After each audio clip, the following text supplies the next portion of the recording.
So hello everyone. आज हमारा chapter the fundamental unit of life lecture 2 होगा। ये चैप्टर आज हम एनसीईआरटी बेस्ड कवर करेंगे। ये चैप्टर क्लास 9th का 5th चैप्टर है और हमने पहले भी एक लेक्चर कंप्लीट किया हुआ है जिसका लिंक वीडियो डिस्क्रिप्शन पे मैं डाल दूंगा। आप सभी लोग उसको पहले देखना और इस चैप्टर को ज़्यादा अच्छे से अंडरस्टैंड करना। तो आज चैप्टर का हमारा पहला टॉपिक क्या है? Types of organism.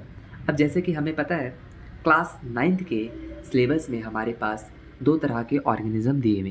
पहला यूनिसेलुलर ऑर्गेनिज्म, दूसरा मल्टीसेलुलर ऑर्गेनिज्म। कुछ कैरेक्टरिस्टिक्स की बात करते हैं तो पहला कैरेक्टरिस्टिक है सेल नंबर।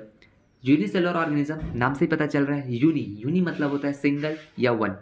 तो यूनिसेलुलर ऑर्गेनिज्म सिंगल सेल से बनता है और ये सिंपल टाइप का होता है।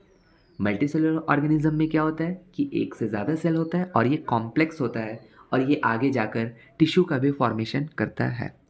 दूसरा पॉइंट, फंक्शंस की बात करते हैं तो सिंगल सेल यूनिसेलुलर ऑर्गेनिज्म में क्या है कि सारे फंक्शंस को एक ही सेल से करना पड़ता है और मल्टी सेलुलर ऑर्गेनिज्म में डिफरेंट सेल डिफरेंट फंक्शंस को कैरी आउट करती है। यहाँ पे डिवीज़न ऑफ लेबर दिखने को मिलता है, मतलब यहाँ पे काम आपस में ये लोग बांट के रखते हैं। एग्जाम्पल्स की बात करेंगे तो यूनिसेलुलर ऑर्गेनिज्म में एग्जाम्पल है amoeba, chlamydomonas, paramecium and bacteria. Multicellular organism की बात करेंगे तो हमारा है प्लांट्स, फंजाई और एनिमल्स। अब हम कुछ फोटो देखना चाहते हैं यूनिसेलुलर ऑर्गेनिज्म की। तो हमारे पास आप स्क्रीन पे देख सकते हैं कुछ फ़ोटो है। तो जैसे कि आप क्लैमिडोमोनास को देख सकते हैं, ये एक तरह का एल्गे होता है, ये सिंगल सेल का बना होता है। दूसरा है हमारे पास अमीबा, लेफ्ट साइड स्क्रीन पे आप देख सकते हैं टॉप पे अमीबा, ये भी एक तरह का यूनिसेलुलर ऑर्गेनिज्म होता है। और थर्ड आप देख सकते हैं पैरामीशियम। पैरामीशियम स्लीपर का मतलब होता है चप्पल, ये चप्पल शेप का होता है और आप देख सकते हो ये सारे के सारे यूनिसेलुलर ऑर्गेनिज्म के एग्जाम्पल है। नेक्स्ट हमारे पास ह्यूमन बॉडी की बात करते हैं तो ह्यूमन बॉडी के अंदर वेरियस सेल्स होते हैं जिनका शेप, साइज और फंक्शन अलग अलग होता है। अब हमारे फोटो पे आप देख सकते हैं रेड ब्लड सेल्स जिनको आरबीसी कहा गया है, वाइट ब्लड सेल्स जिनको डब्ल्यूबीसी कहा गया है, nerve cells, stem cells. Stem cells पाया जाता है आपका डेवलपिंग एम्ब्रियो या बेबी जो कि मदर के वूम में रहती है, उस वक्त स्टेम सेल्स पाया जाता है जो कि पूरा बेबी बनाने में हेल्प करती है। इंटेस्टाइनल सेल्स जो कि आपके स्टमक और इंटेस्टाइन के लाइनिंग्स में पाया जाता है। बोन सेल्स, स्पर्म सेल्स जो कि सिर्फ मेल्स में पाया जाता है और ओवम जो कि सिर्फ फीमेल्स में पाया जाता है। अगर हम लोग शेप और साइज़ की बात करते हैं तो ह्यूमंस में सबसे स्मॉलेस्ट साइज़ का सेल कौन होता है? तो स्मॉलेस्ट साइज़ के ह्यूमंस में होता है आपका आरबीसी। नेक्स्ट अगर हम लोग लार्जेस्ट सेल बात करेंगे ह्यूमंस में कौन होता है तो वो होता है आपका ओवम।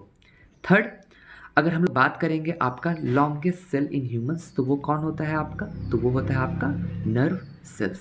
आप यहाँ पे फोटो पे अच्छे से देख सकते हैं। नेक्स्ट हमारा टॉपिक आता है components of the cell. Components of the cell मतलब कि सेल किस चीज़ से बना है। तो हमारे सिलेबस में 3 बेसिक कंपोनेंट दिया हुआ है। पहला प्लाज्मा मेम्ब्रेन, दूसरा हमारा न्यूक्लियस और तीसरा हमारा साइटोप्लाज्म। तो आज के टॉपिक में हम प्लाज्मा मेम्ब्रेन को पढ़ेंगे। प्लाज्मा मेम्ब्रेन जिसको दूसरे वर्ड में हम क्या कहते हैं? सेल मेम्ब्रेन कहते हैं। अब plasma membrane is selectively permeable in nature, means it allows or permits the entry and exit of some materials in and out of the cell। इस पॉइंट का मतलब होता है कि हमारा प्लाज्मा मेम्ब्रेन सिलेक्टिवली परमिएबल है। परमिएबल का मतलब होता है कि चीज़ों को अलाउ कर रहा है अपने थ्रू इन एंड आउट होने में, और सिलेक्टिवली का मतलब होता है कि ये सिलेक्ट कर रहा है चीज़ों को कि किस चीज़ को अंदर आना है और किस चीज़ को अंदर नहीं आना है। वैसे ही ये सिलेक्ट करता है किस चीज़ को बाहर जाना है और किस चीज़ को बाहर नहीं जाना है।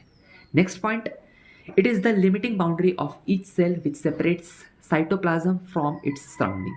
मतलब प्लाज्मा मेम्ब्रेन जो होता है सेल को अंदर का जो साइटोप्लाज्म है और सेल के बाहर जो सराउंडिंग है उसका जो एक्सटर्नल इन्वायरमेंट है उसके बीच में ये वाल बाउंड्री की तरह रहता है ताकि मिक्सअप नहीं हो। Third point, it is found in both plants as well as animal cell It is the outermost covering of a cell in case of animals and lies below the cell wall in case of plants. तो ये animal और plant cells दोनों में पाया जाता है और animal cell में ये आउटर मोस्ट कवरिंग होता है, लेकिन प्लांट सेल में सबसे बाहर का कवरिंग को हम लोग सेल वॉल कहते हैं और उसके अंदर के टुवर्ड्स आपका सेल मेम्ब्रेन पाया जाता है सिर्फ प्लांट्स के केस में। Last point, it is made up of proteins and lipids, where proteins are sandwiched between bilayers of lipid। मतलब हमारा प्लाज्मा मेम्ब्रेन प्रोटीन्स और लिपिड्स दोनों से मिलके बना है और प्रोटीन लेयर जो होता है लिपिड के दोनों लेयर के बीच में सैंडविच की तरह मिलता है। नेक्स्ट, आप फोटो पे आप देख सकते हो तो आपको यहाँ पे देखने को मिलेगा लिपिड का एक ये लेयर है, लिपिड का ये दूसरा लेयर है जिसको यहाँ पे फॉस्फोलिपिड बाय लेयर कहा गया है और इनके बीच में आप देख सकते हो प्रोटीन है। इस फोटो पे भी आप देख सकते हो कि कैसे ये चीज़ों को अंदर और बाहर सेलेक्ट कर रहा है, एक्सेप्ट कर रहा है अपने अंदर से ट्रांसफ़र होने में। यहाँ पे आप देख सकते हैं जो पर्पल वाला बीच में है स्ट्रक्चर है बड़ा सा, वो प्रोटीन है और यहाँ पे रेड और ग्रीन जो है ये सब्सटेंस है जो कि एक्सटर्नल इन्वायरमेंट से सेल के अंदर ट्रांसफ़र हो रहा है।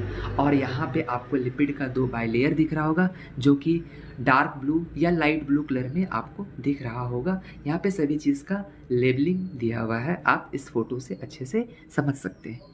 और ये फ़ोटो पे आप देख लो बहुत अच्छे से ये कैसे चीज़ों को अंदर और बाहर एक्सेप्ट कर रहा है, ट्रांसफ़र करने में हेल्प कर रहा है, ये सेलेक्ट कर रहा है चीज़ों को, इसलिए इसको सेलेक्टिवली परमिएबल मेम्ब्रेन भी कहा गया है। नेक्स्ट, अब हम लोग फंक्शंस ऑफ प्लाज्मा मेम्ब्रेन की बात करेंगे तो हमारा पहला पॉइंट है it regulates the movement of molecules inside and outside the cell. Just अभी हमने वीडियो पे देखा था कि कैसे ये मॉलिक्यूल्स को सिलेक्ट करता है, कैसे ये कंट्रोल करता है कि कौन सा सामान अंदर आएगा, कौन सा सामान बाहर जाएगा। Next point, it helps in maintaining the distinct composition of this cell.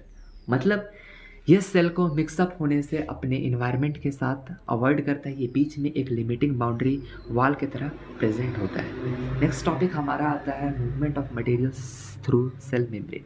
अब हमारा सेल मेम्ब्रेन्स के थ्रू मूवमेंट कैसे होता है मटेरियल्स का, तो यहाँ पे 2 तरह का टाइप्स होता है हमारे सिलेबस में। पहला है गैसियस एक्सचेंज। तो गैसियस एक्सचेंज किस प्रोसेस से होता है, तो डिफ्यूज़न के प्रोसेस से होता है। नेक्स्ट हमारा लिक्विड का एक्सचेंज। तो सेल्स में लिक्विड का एक्सचेंज कैसे होता है, तो इस प्रोसेस का नाम है हमारा ऑस्मोसिस। अब हमारा नेक्स्ट टॉपिक आता है आपका, और नेक्स्ट टॉपिक है हमारा डिफ्यूज़न ऑफ गैसेस। तो हमारा diffusion of gases exchange takes place from a region of higher concentration to a region of lower concentration। मतलब यहाँ पे गैस का एक्सचेंज होता है जिधर गैस का हायर कंसंट्रेशन का मतलब क्या है कि किधर गैस ज़्यादा अवेलेबल है उधर से उसका फ्लो होता है जिधर गैस का अमाउंट कम है।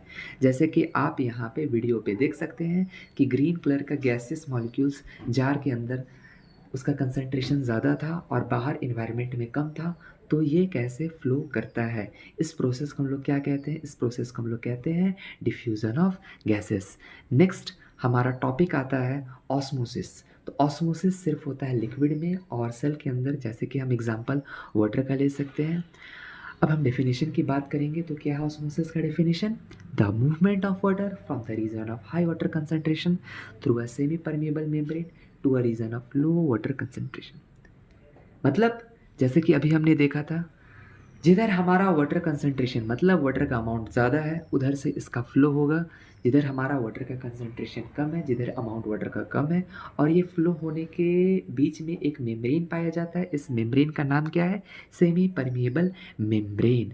अब आप जैसे वीडियो में देख सकते हैं लेफ्ट साइड आपका क्या है, हाई वाटर कंसंट्रेशन है, वहाँ पे ब्लू जो है वाटर के मॉलिक्यूल्स जो हैं वो ज़्यादा है, और राइट साइड जो है आपके वाटर के मॉलिक्यूल्स कम है। और ये फ्लो तब तक होता है जब तक दोनों तरफ आपका इक्विलिब्रियम ना आ जाए। इक्विलिब्रियम का मतलब क्या है, दोनों तरफ वाटर कंसंट्रेशन बराबर नहीं हो जाता है, तब तक आपके ऑस्मोसिस होता है। और ये ऑस्मोसिस के लिए सेमी परमिएबल मेम्ब्रेन, बीच में एक वॉल की जो कि मेम्ब्रेन जो कि सेमी परमिएबल होता है, ये सिर्फ और सिर्फ वाटर मॉलिक्यूल सिर्फ और सिर्फ लिक्विड पार्ट को ट्रांसपोर्ट करने में हेल्प करता है, ये सॉलिड को ट्रांसपोर्ट नहीं कराता है।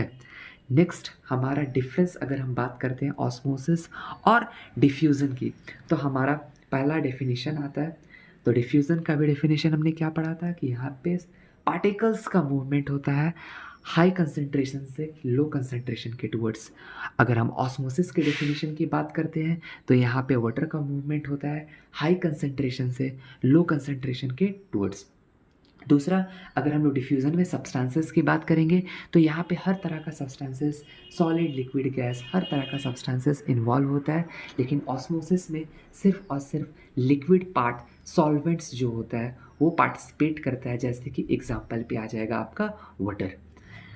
नेक्स्ट, अगर हम लोग मेम्ब्रेन की बात करेंगे तो डिफ्यूज़न में कोई भी मेम्ब्रेन, कोई भी लिमिटिंग बाउंड्री की ज़रूरत नहीं थी, पर ऑस्मोसिस में हमें सेमी परमिएबल मेम्ब्रेन की ज़रूरत होती है। अब हम लोग सॉल्यूशन की टाइप की बात करेंगे तो उसके कंसंट्रेशन के बेसिस पे हमारे सिलेबस में 3 तरह का कंसंट्रेशन दिया हुआ है। Three solutions that come across while exchange of materials. तो सबसे पहला है हाइपोटोनिक सॉल्यूशन, दूसरा है आइसोटोनिक सॉल्यूशन और तीसरा है हाइपरटोनिक सॉल्यूशन। तो हमारा सबसे पहला टॉपिक है आपका हाइपोटोनिक सॉल्यूशन। अब हाइपोटोनिक सॉल्यूशन की अगर हम लोग डेफिनेशन की बात करते हैं तो hypotonic solution is the solution surrounding the cell which has higher water concentration than that in the cell. मतलब यहाँ पे जो सॉल्यूशन होगा सेल के बाहर, उसमें वाटर कंसंट्रेशन ज़्यादा होगा और सेल के अंदर वाटर कंसंट्रेशन कम होगा।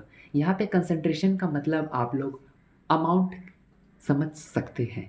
अब क्योंकि सेल के बाहर कंसंट्रेशन ज़्यादा है, वाटर का अमाउंट ज़्यादा है और सेल के अंदर वाटर कंसंट्रेशन कम है, तो बाहर से वाटर सेल के अंदर आएगा, जिससे क्या हो जाएगा, second point, the cell will gain water.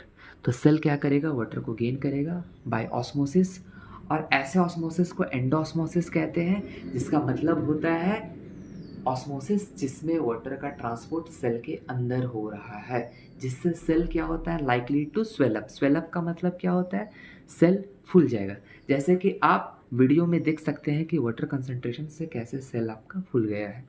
Next, हम अब हमारा नेक्स्ट टॉपिक आता है आइसोटोनिक सॉल्यूशन। आइसोटोनिक सॉल्यूशन की डेफिनेशन की बात करेंगे तो isotonic solution is the solution surrounding the cell which has same water concentration than that in the cell. मतलब यहाँ पे वाटर कंसंट्रेशन सेल के अंदर और सेल के बाहर एक्सटर्नल सराउंडिंग में बराबर है, इक्विलिब्रियम में है। और हमें पता है कि जब भी सेल का कंसंट्रेशन बराबर होगा कोई भी नेट मूवमेंट वाटर का नहीं दिखेगा। पॉइंट नंबर 2 की बात करेंगे, the cell will be of same size as no net water movement is seen. अब आपका सेल में कोई भी नेट वाटर का मूवमेंट नहीं दिख रहा है, जिस वजह से आपका सेल का साइज सेम रहेगा। वीडियो में आप देख सकते हैं कि आपका जितना पानी अंदर आ रहा है उतना पानी बाहर जा रहा है, जिस वजह से आपका सेल का साइज बराबर है, कोई भी नेट चेंज नहीं है साइज में।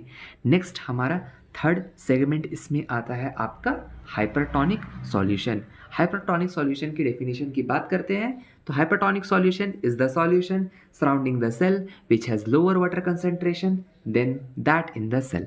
मतलब यहाँ पे वाटर कंसंट्रेशन सेल के अंदर ज़्यादा है एज़ कम्पेयर टू द बाहर के एक्सटर्नल सराउंडिंग में, जिस वजह से क्या होता है कि सेल के अंदर से पानी अपने बाहर एक्सटर्नल सराउंडिंग के टुवर्ड्स ट्रैवल करता है।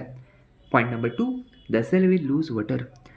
तो क्योंकि पानी आपका ट्रैवल कर रहा है सेल के अंदर से सेल के बाहर, तो ये पानी को लूज करेगा बाय द प्रोसेस ऑस्मोसिस में, जिसमें हम लोग कहते हैं एक्सो ऑस्मोसिस। एक्सो ऑस्मोसिस का मतलब क्या होता है, ये एक ऐसा प्रोसेस है जिसमें पानी का ट्रांसपोर्ट होगा सेल के अंदर से सेल के बाहर के टुवर्ड्स, जिस वजह से आपका फाइनली क्या हो जाएगा, सेल श्रिंक कर जाएगा। आप वीडियो में देख सकते हैं सेल कैसा श्रिंक करता है। और हमारा सेल मेम्ब्रेन में लास्ट टॉपिक है आपका एंडोसाइटोसिस इन अमीबा। अमीबा का हमने ऑलरेडी पढ़ा है कि एक यूनिसेलुलर ऑर्गेनिज्म होता है। अब अमीबा में हमें क्या देखने को मिलता है कि the flexibility of the cell membrane also enables the cell to engulf in food and other materials from its external environment. मतलब आपको पता है सेल मेम्ब्रेन आपका प्रोटीन और लिपिड लेयर से बना होता है और ये इसको फ्लेक्सिबिलिटी प्रोवाइड करता है। फ्लेक्सिबिलिटी का मतलब क्या होता है कि ये ज़्यादा हार्ड नहीं होता है, ये अपना शेप और साइज़ खुद ही मेंटेन कर लेता है अमीबा में। और आप लोगों ने पुराने क्लासेस में पढ़ा भी होगा कि एक फॉल्स फीट बनाता है जिसको हम लोग सीडोपोडिया कहते हैं, जिसकी हेल्प से ये फूड को इनगल्फ करता है, खाता है। और ऐसे प्रोसेस को हम लोग क्या कहते हैं? एंडोसाइटोसिस कहते हैं। आप वीडियो में देख सकते हो कि कैसे ये फॉल्स फीट बना रहा है और अपने अंदर फूड को इनगल्फ कर रहा है। ये प्रोसेस आपका अमीबा में होता है। अब हमारा टॉपिक एंड हो चुका है। Thanks for watching the video. आप वीडियो को लाइक करेंगे और वीडियो में जो भी आपको डाउट होगा कमेंट करेंगे और वीडियो के बारे में बताएंगे। अपने दोस्तों को ये शेयर करेंगे और चैनल को सब्सक्राइब करेंगे जिससे आप आने वाले वीडियोस को देख सकें। Thank you.